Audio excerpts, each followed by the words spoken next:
Friends, Kashi Hindi संस्थान में आप लोगों का बहुत बहुत स्वागत है। प्यारे बच्चों, आज की कक्षा में मैं एक विशेष वीडियो, ध्यान दें, मेघ आए कविता पर प्रस्तुत करने जा रहा हूँ।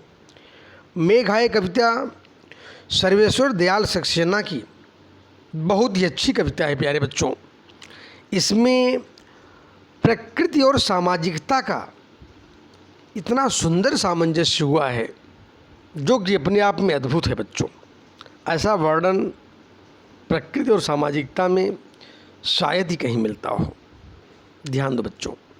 खैर, मैं इम्पोर्टेंट प्रश्न बताऊंगा आप लोगों को। बच्चों, मेघ आए बड़े बंठन, ध्यान दें, मेघ आए बड़े बंठन कर संवर के, आगे आगे नाचती गाती बयार चली, दरवाजे खिड़कियाँ खुलने लगीं गली गली, पाहुन जो आए हों गांव में शहर के, मेघ आए बड़े बंठन के संवर के।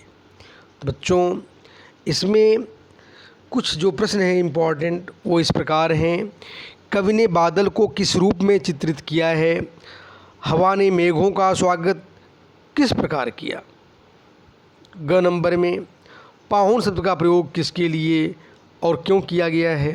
4 नंबर में पाहुन जो आए हों गांव में शहर के, इस पंक्ति का भाव स्पष्ट करें। तो पहला नंबर प्रश्न बच्चों बहुत ही इम्पोर्टेंट, इसका आंसर, कवि ने बादल को यहाँ मेहमान के रूप में उल्लेखित किया है, चित्रित किया है। इस काव्यांश के अनुसार जिस तरह मेहमान के आगमन पर घर के सभी सदस्य प्रसन्नता से झूम जाते हैं और स्वागत के लिए तैयार हो जाते हैं, उसी तरह मेघ का भी, यानी जब मेघ बरसते हैं तो उनके आने पर, यानी पूरे गांव के लोग या पूरी प्रकृति किस प्रकार से स्वागत करती है उसका उल्लेख किया गया है। बच्चों, ख नंबर में हवा ने मेघों का स्वागत किस प्रकार किया है? मेघ जैसे ही दिखाई देते हैं, हवा की प्रसन्नता का ठिकाना नहीं होता। बच्चों, उनके स्वागत में वो धीरे धीरे प्रवाहित होने लगती है। शीतल मंद सुगंध समीर चारों ओर से मोहित करने लगते हैं और उसके प्रभाव के कारण प्रत्येक गली की खिड़कियां दरवाजे खुलने लगते हैं।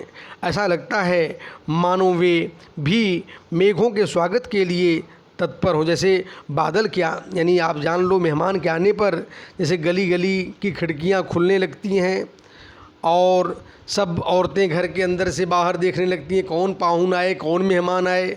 गांव में यही परंपरा है। उसी प्रकार से बादल के आने पर, यानी बादल के आगमन पर अपने आप खिड़कियां दरवाजे बंद होने लगती हैं। प्यारे बच्चों, ग नंबर, पाहुन शब्द का प्रयोग किसके लिए किया गया और क्यों? पाहुन शब्द का प्रयोग मेघों के लिए किया गया है क्योंकि कभी कभी आते हैं, जैसे पाहुन मेहमान दामाद कभी कभी गांव में आते हैं, उसी प्रकार से यानी गांव के लोग बादल के आने पर गांव के लोग बहुत स्वागत करते हैं, क्योंकि गांव के लोग किसान होते हैं और किसान लोग टकटकी लगाए रहते हैं कि कब बादल का आगमन हो, कब बारिश हो। इस प्रकार से जैसे घर के सदस्य मेहमान के आगमन पर खुश होते हैं, वैसे ही प्यारे बच्चों बादलों के आगमन पर गांव के किसान प्रसन्न होते हैं। 4 नंबर में पाहुन जो आए हों गांव में शहर के, इस शब्द का अर्थ स्पष्ट कीजिए। इस पंक्ति का अर्थ स्पष्ट होता है बच्चों, यानी अतिथि अथवा मेहमान का आना गांव में रोज़ रोज़ संभव नहीं होता है। वो कभी कभार साल में एक बार आता है और यहाँ पर भी गांव के लोग कई महीनों से इंतज़ार कर रहे थे कि बादल का आगमन हो, बारिश हो तो उनकी फसलें अच्छी होंगी। भाई, किसानों के लिए तो बरसात ही सब कुछ होता है। खास करके वर्षा ऋतु में प्यारे बच्चों टकटकी लगाए बैठे रहते हैं सब। तो उसी प्रकार से सब गांव के लोग बादल का इंतज़ार करते हैं। अच्छी बारिश हो जाए। अच्छी बारिश होने से ही गांव के लोग प्रसन्न होते हैं। तो बादल जैसे मानो मेहमान से उसकी तुलना की गई है। 1 नंबर संज्ञा की व्याख्या हो गई बच्चों। अब मैं 2 नंबर संज्ञा की ओर आगे बढ़ रहा हूँ प्यारे बच्चों। इस प्रकार है, पेड़ झुक झांकने लगे, गर्दन उचकाए, आंधी चली, धूल भागी घाघरा उठाए, बाकी चितवन उठी, उठा नदी ठिठकी, घूंघट सर के, मेघ आए बड़े बंठन के संवर के। ध्यान दें, इसमें 4 प्रश्न इंपॉर्टेंट बनेंगे बच्चों। चारों में से कौन कौन से हैं? पेड़ों ने किसका स्वागत में क्या किया? 2 नंबर में धूल का चित्रण किस प्रकार किया गया है? 3 नंबर प्रश्न, नदी का मानवीकरण किस रूप में किया गया है और उसने क्या किया? 4 नंबर में मेघों के संवर कर आने का क्या परिणाम हुआ?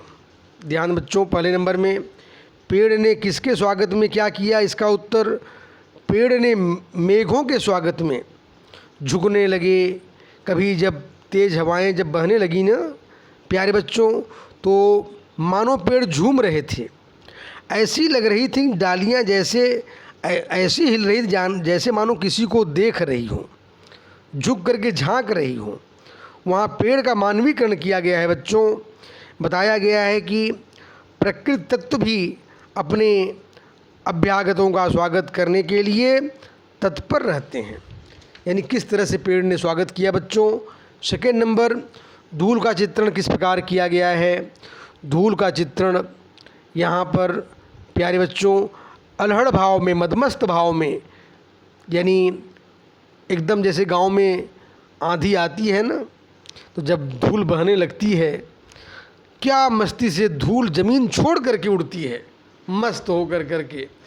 तो उसी रूप में धूल जो है वह ऐसे भाग रही है जैसे कोई चंचल बालिका गांव में जब कोई मेहमान देख लेती है तो घाघरा उठा करके तेज़ी से भागती है और घर वालों को सूचना देती है कि फला मेहमान का आगमन हो रहा है। तो धूल का वर्णन एक बालिका के रूप में, चंचल बालिका के रूप में किया गया है और तेज़ी से धूल भाग रही है। ठीक उसी प्रकार से प्यारे बच्चों, जैसे कोई बालिका घाघरा उठाकर तेज़ी से भागती है किसी समाचार को परिवारजनों को देने के लिए। ध्यान दो। अब ग नंबर, नदी का मानवीकरण किया गया है, किस रूप में किया गया और उसने क्या किया? नदी का चित्रण एक ग्रामीण स्त्री के रूप में उल्लिखित किया गया है। जैसे गांव की स्त्रियां प्यारे बच्चों, यानी घूंघट उठा करके, घूंघट लगा करके चलती हैं। जब किसी पुरुष को देखती हैं थोड़ा घूंघट सरका लेती हैं, तिरछी निगाहों से सीधा नहीं देखेंगी कि तिरछी निगाहों से किसी मेहमान को देखती हैं। उसी प्रकार से प्यारे बादलों यानी बच्चों, नदी का मानवीकरण एक स्त्री के रूप में किया गया है। नदी जब तेज़ यानी बादलों को जब देखती है तो उसका जो वेग है वह थोड़ा सा आंधी और तूफान की वजह से थोड़ा वेग रुक जाता है, उसकी गतिशीलता में कमी आ जाती है। तो कवि ने नदी का वर्णन यानी उसकी गतिशीलता का जो वर्णन है एक स्त्री के रूप में किया कि जैसे एक स्त्री मेहमान को देखने पर रुक जाती है, घूंघट सरका करके देखती है, तिरछी नयनों से देखती है, वैसे ही नदी जो है एक दुल्हन के रूप में जैसे मानो वह अपने घूंघट सरका करके बादल को निहार रही हो प्यारे बच्चों। अब तीसरे नंबर पर मेघों के, ध्यान दो, चौथा नंबर बच्चों, मेघों के सवर करके आने का क्या परिणाम हुआ? मेहमान के रूप में मेघों को सवर करके आने का परिणाम यह हुआ कि पेड़ झुक करके झांकने लगे। जब गांव में मेहमान सज धज करके जब आता है ना, तो गांव की स्त्रियां, औरतें और कुछ लोग, पुरुष वर्ग भी बड़ा ध्यान से देखते हैं कि कौन है बड़ा बन ठन करके आ रहा है। तो उसी प्रकार से यहाँ पर बच्चों मेघ के आने पर, बादलों के आने पर यह जो पेड़ हैं, नदी हैं, तालाब हैं, सभी लोग अपने अपने तरीके से देख रहे हैं। यानी स्त्री रूपी नदी तिरछी नयनों से देख रही है, घूंघट सरका करके देख रही है। यानी प्रकृति के उपादान भी, यही बात मैं बताने जा रहा हूँ कि प्राकृतिक और सामाजिक दोनों घटनाओं का इतना सुंदर वर्णन अन्यत्र दुर्लभ है प्यारे बच्चों। आगे ध्यान दें। अब तीसरे नंबर जो अवतरण है उसमें क्या इम्पोर्टेंट है उसको भी जान लें। अवतरण पढ़ लें आप लोग। बूढ़े पीपल ने आगे बढ़कर जुहार की, बरस बाद सुध लीन्ही, बोली यकुलाई, लता ओट ही किवाड़ की, हर्षाया ताल, लाया पानी परात भर के, मेघ आए बड़े बंठन के संवर के। ध्यान देने की बात है बच्चों, इसमें भी 4 प्रश्न मैंने दिया हूँ, बहुत ही महत्वपूर्ण है चारों। कौन कौन है, यहाँ मेहमान किसे कहा जा रहा है और क्यों। ख नंबर में बादल ने, यानी ध्यान बच्चों, तालाब ने किस परंपरा का निर्वाह किया है। ग नंबर में पीपल को बूढ़ा क्यों कहा गया है, उसने ही मेघों का स्वागत जुहार क्यों की। मेघ का स्वागत प्रकृति ने किन किन रूपों में किस प्रकार किया है, उल्लेखित कीजिए। 1 नंबर का आंसर यहाँ, यानी मेहमान किसे कहा जा रहा है और क्यों।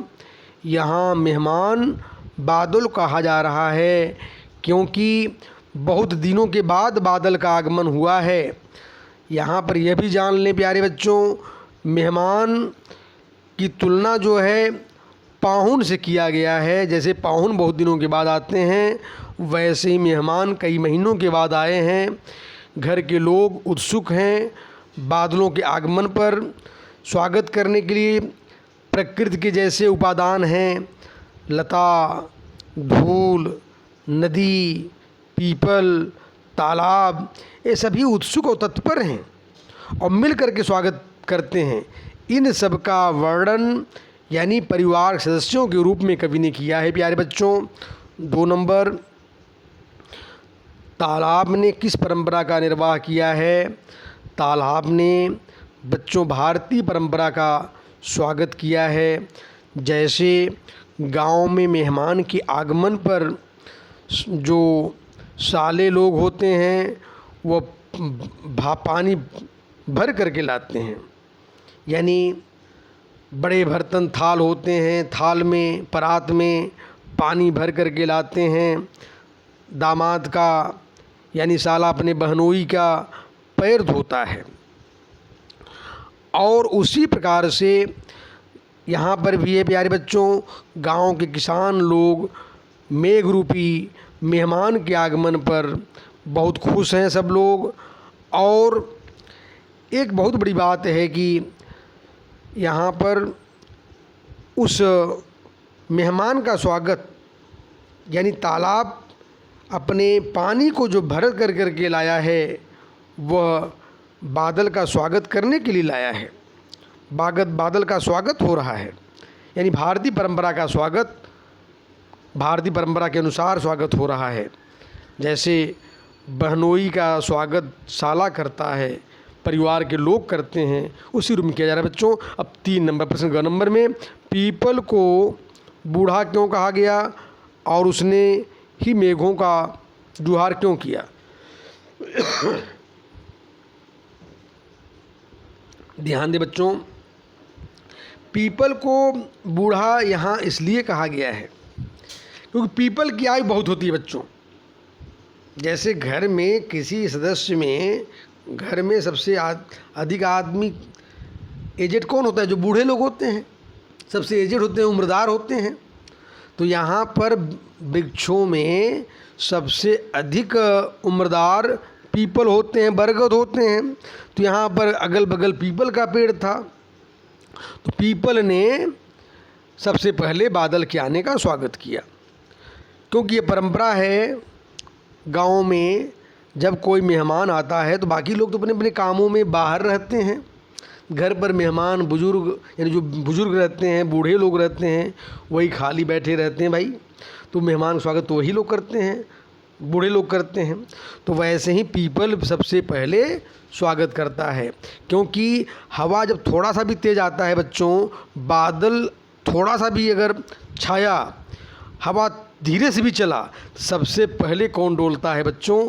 पीपल के पत्ते डोलते हैं। इसलिए तुलसीदास को भी लिखना पड़ा रामचरितमानस में, पीपर पात सरिस मन डोला, यानी पीपल का पत्ता बहुत जल्दी डोलता है बच्चों। इसलिए सबसे पहले स्वागत यहाँ पर किसने किया? पीपल ने किया बच्चों। अब चौथे नंबर में आ रहे हैं।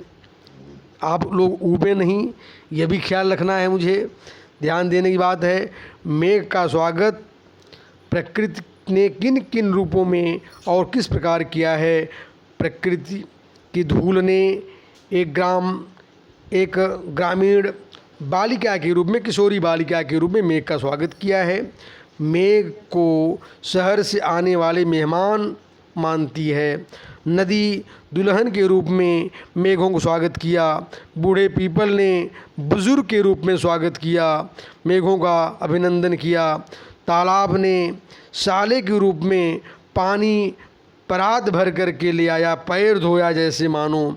इस तरह से भारतीय परंपरा के निर्वाह के रूप में सभी लोगों ने अपने अपने तरीके से स्वागत किया प्यारे बच्चों। अब ध्यान देने की बात है प्यारे बच्चों। अब मैं नेक्स्ट अवतरण की ओर आगे बढ़ रहा हूँ, ध्यान दें। अब इसमें जो महत्वपूर्ण चौथा नंबर अवतरण है, क्षितिज अटारी गहराई दामिनी दम की, क्षमा करो गांठ खुल गई अब भरम की, बांध टूटा झरझर मिलन के असुढर के, मेघ आए बड़े बंठन के संवर के। प्यारे बच्चों ध्यान देने की बात है। पहला नंबर प्रश्न क्या है? क्षितिज अटारी गहराई दामिनी दम की, इन पंक्तियों में क्षितिज का भाव स्पष्ट कीजिए। क्षितिज माने, ध्यान दो बच्चों, जहाँ आकाश और पृथ्वी का मिलन होता है, वह काल्पनिक रेखा जहाँ आकाश और पृथ्वी का मिलन होता है। गाँव में, मैदानों में जब आप खड़े हो जाओ, नदी किनारे अगर खड़े हो जाओ बच्चों, लगता है कि दूर में जा कर के आकाश और पृथ्वी मिल रहे हैं। वही जो मिलन का जो आभास हो रहा है, उसी को क्षितिज कहते हैं प्यारे बच्चों। और ऐसे में प्रकृति सौंदर्यशीलता अद्भुत होती है बच्चों, यानी बादलों को देखते ही बनता है। तो यहाँ पर एक बात यह जान लें कि जो प्रश्न है उसके भाव को समझें आप लोग। क्षितिज शब्द का भाव स्पष्ट हो गया होगा। इंग्लिश में से हॉरिजॉन्टल लाइन बोलते हैं, यानी वह काल्पनिक रेखा, यानी आप समझ सकते हो the lines where the earth and sky meets each other. तो जहाँ पर मिलते हैं वही इमेजिनरी लाइन जो है वह क्षितिज कहलाती है बच्चों। अब आप लोगों का अर्थ क्लियर हो गया। अब मैं आगे बढ़ रहा हूँ बच्चों 2 नंबर में। उपरोक्त पंक्तियों में किस बांध के टूटने की बात की गई है? ध्यान देना, यहाँ कोई बांध नहीं टूटा था, कोई नदी का बांध नहीं टूटा था, लेकिन हाँ एक बांध जरूर टूटा। लेखक ने बताने का प्रयास किया कि धैर्य का बांध, शिकायत का बांध टूट गई। जो धैर्य की थी बेचारी की, वो लता, कि उसका लता को पत्नी के रूप में उल्लेखित किया गया बच्चों। लता धैर्य छोड़ दी थी कि उसका वो हस्बैंड, वो बादल आएगा कि नहीं आएगा, लेकिन बादल आ गया है।